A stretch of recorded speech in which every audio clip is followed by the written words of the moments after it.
आज ये जो प्रस्ताव लेकर आए हैं उसके समर्थन में मैं खड़ी हुई हूँ।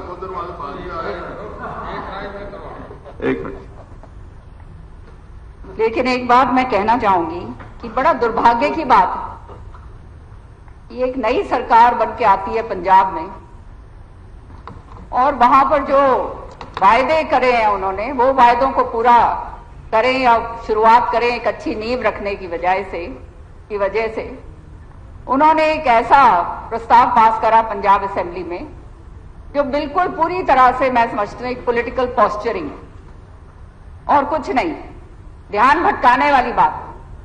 मुद्दे आज इतने सारे, महंगाई का मुद्दा है, बेरोजगारी का मुद्दा है, पानी का मुद्दा है, भ्रष्टाचार का मुद्दा है, ये सारे इतने सारे मुद्दे हैं जिनके ऊपर चर्चा हो सकती थी। लेकिन ऐसा प्रस्ताव जब वो लेकर आते हैं तो इससे ज्यादा कोई दुर्भाग्य की बात हो नहीं सकती।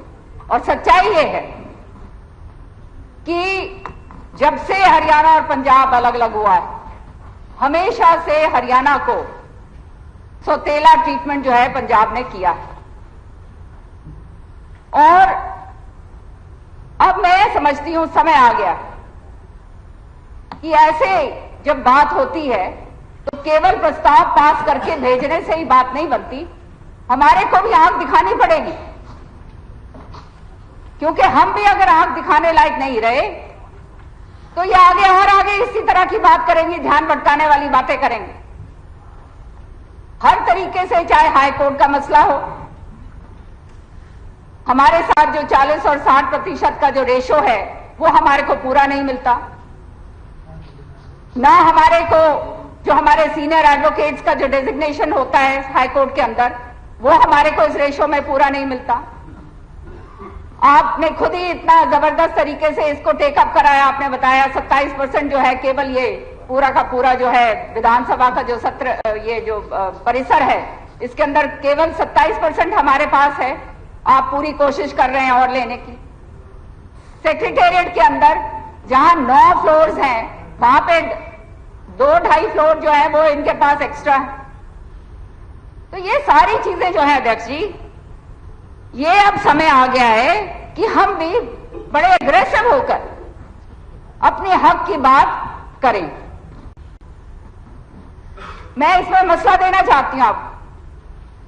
चौधरी बंसीलाल जी जब मुख्यमंत्री थे उस समय पंजाब के साथ लड़ाई, ये विवाद चल रहा था, हरियाणा पंजाब का विवाद था और सड़क जो है पंजाब ने कहा कि हम हरियाणा से चंडीगढ़ तक जो है हरियाणा वालों को नहीं आने देंगे। आपको मालूम होगा इस बात। रातों रात डेरा बसी से और वो लाडू से जो सड़क जाती है, पंचकुला से सड़क बनाई चौधरी बंसीलाल जी ने और कहा कि हम दिखाते हैं तुम्हारे को हरियाणा वाले चंडीगढ़ कैसे नहीं आएंगे। लेकिन मैं अब देखूंगा कि दिल्ली वाले जो हैं वो चंडीगढ़ कैसे पहुंचते हैं।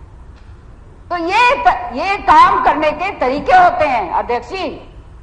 आज जो है SYL नहर का मसला हमारे लिए जीवन दान है, हमारी जीवन रेखा है और खासतौर से दक्षिण हरियाणा जो है उसके अंदर ये पूरी तरह से जो है हमारा किसान जो है प्यासा है, उसके खेतों में पानी नहीं है, उसके आंखों के अंदर आंसू जरूर। मैं केवल एक बात कहना चाहूंगी और ये सुझाव है मेरा कि जब हमारे हक के अंदर ये फैसला आ गया, सुप्रीम कोर्ट ने 2016 के अंदर ये हमारे को फैसला दे दिया है, क्यों नहीं हमारी सरकार ने उसके ऊपर एक कंटेम्प्ट पिटीशन क्यों नहीं सुप्रीम कोर्ट के अंदर जो है फाइल करा कि जो सुप्रीम कोर्ट का जो ऑर्डर्स हैं उसको लागू क्यों नहीं करा जा रहा। ये बात जो है हमारे को करनी चाहिए। आज 7 साल हो गए, उस समय जो है डेलीगेशन की बात थी, मैं भी उस समय विधायक दल की नेता थी जब ये अभय चौटाला जी जिस बात कह रहे हैं, हुड्डा साहब और हम सबने मुख्यमंत्री जी के साथ ये बात तय करी थी कि हम प्रधानमंत्री जी के पास जाएंगे और आपके साथ हैं, आपके समर्थन में हैं, क्योंकि पानी जो है हमारी जीवन रेखा है और हम इसमें विपक्ष और पक्ष की कोई बात नहीं है। जब जनता की हित की बात होती है तो उस हित के लिए हम लोग सब इकट्ठे।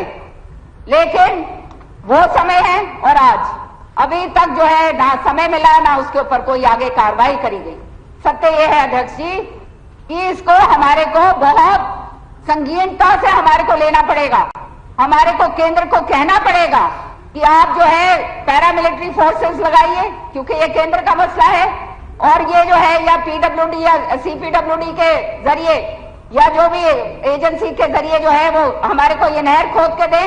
और अगर नहर खोद के नहीं देते तो जो कानूनी, जो कॉन्स्टिट्यूशन के अंदर जो प्रावधान है वो पंजाब के खिलाफ शुरू हो सकते हैं। इसमें क्या, इसमें दो भाग्य की बात है। हमारे को ये काम करना चाहिए। चौधरी बंसी लाल जी ने मुख्यमंत्री बनते ही उनको मालूम था कि दक्षिण हरियाणा अगर सिंचित करना है तो उसके लिए अलग से एक नहर का प्रावधान करना पड़ेगा। पूरे कैनाल निकाले, सड़क निकाली और आज जो है हरियाणा की नींव ऐसी रखी, मजबूत नींव रखी, जिससे आज हरियाणा का नाम अव्वल उसमें आता है। और ये एसवाइएल नहर का निकालने का मकसद भी ये था कि जो है ये दक्षिण हरियाणा के जो इलाके हैं ये सिंचित रहेंगे। और उस समय जो है मुझे सुरेंद्र सिंह जी बताया करते थे कि सारे सरपंचों को बसों के अंदर जो है ले जाकर जहां से नहर पूरी खुद रही थी और पूरी खुद चुकी थी वो जो है पूरा दिखाया। लेकिन दुर्भाग्य की बात है, मैं यहाँ राजनीति की बात नहीं करूंगी, आने वाली सरकारों के अंदर जो भी हुआ वो हमारे सबके सामने और ये बात आगे नहीं चढ़ पाई। अध्यक्ष जी, मैं एक बात कहना चाहती हूँ कि हम जो है इसके ऊपर ये रेजोल्यूशन के अंदर जो आप अगर अमेंडमेंट ला सकते हैं तो इसको भी आप इसके अंदर जरूर डालिए कि ये टाइम फ्रेम के अंदर जो है हमारे को ये एसवाइएल नहर के बारे में जो है हमारे को मिले, ताकि हरियाणा को जो है उसका फायदा मिल सके। साथ ही साथ अध्यक्ष जी और मुख्यमंत्री जी से मैं आग्रह करूंगी कि आपके साथ हैं हम, आप लेके जाइए हमारे को प्रधानमंत्री जी के पास, समय लीजिए। हम सब आपका एक सर्वदलीय डेलीगेशन जो है आपके साथ जाने के लिए तैयार है, क्योंकि ये हरियाणा के हितों की बात है और जहां हितों की बात होती है वहां पे हम आपके साथ ही साथ अध्यक्ष जी, ये जो बीबीएमबी के जो रूल्स बनाए, ये यहाँ पे चर्चा हुई, इसके ऊपर सत्य ये है कि हमारे को केंद्र को लिखकर कहना चाहिए कि तुरंत इनको विड्रॉ करा जाए। ये जो है अगर हम इसमें जो है पड़े रहेंगे कि भाई ये जब हमारा फैसला होगा, जब देखी जाएगी, तब बात नहीं बनने वाली। ये रूल्स जो बनाए हैं जिससे हरियाणा का और पंजाब का जो है अधिकार छीना जा रहा है, उसके प्रति भी हमारे को केंद्र सरकार को बोलना चाहिए कि संगीनता के साथ जो है इनको विड्रॉ करें, इन रूल्स को जो है ये करा जाए, इनको अनल करा जाए। साथ ही साथ अध्यक्ष जी, हमारा जो है ये हिंदी स्पीकिंग एरियाज की बात करी है, इसमें मैं पूरा पढ़ रही थी, उसके अंदर भी जो है हम मेंशन करें कि अघोर फाजिलका की बात उस समय करी गई थी, वो भी हमने मेंशन नहीं करा। और जहां तक चंडीगढ़ की बात है, ये हमारा हक है और ये हक जो है ये पंजाब चाहे एक रेजोल्यूशन नहीं है 10 रेजोल्यूशन लेकर आ जाए, इनके कहने से चंडीगढ़ इनके पास नहीं जाने वाला। ये बात केवल और केवल राजनीति के तौर पर इसको जो है बुलाया जाता है, ये जो इस बात को हमारे को लोगों के पास लेकर जानी। साथ ही साथ अध्यक्ष जी, मैं कहूंगी कि यहां पर हमारे जो है हाई कोर्ट की बात तो मैंने कही थी, ये बार बार जब इस तरह की बात होती है, मैं अंत कर रही हूं कि पंजाब ने ये करा, हमने ये करा, हमारे को ठोस कदम उठाने पड़ेंगे और इस बारी पंजाब को हमारे को मुंह तोड़ जवाब देना पड़ेगा कि तुम अगर ऐसा काम, अगर कोई ऐसी बात उठाते हो तो हरियाणा जो है चुपचाप बैठने वाला नहीं है। आने वाले समय के अंदर आपका जवाब आप ही के तरह जो है आपको वापस दिया जाएगा। धन्यवाद। Thank you. मैंने शुरू में कह ही दिया था कि मैं इसका समर्थन करती हूं और माननीय मुख्यमंत्री जी ने जो रेजोल्यूशन लेकर आए हैं, जो जनहित की बात है, हरियाणा की जनहित की बात है, उसमें हमेशा हम लोग जो है आगे से आगे बढ़ चढ़कर भाग लेंगे। Thank you.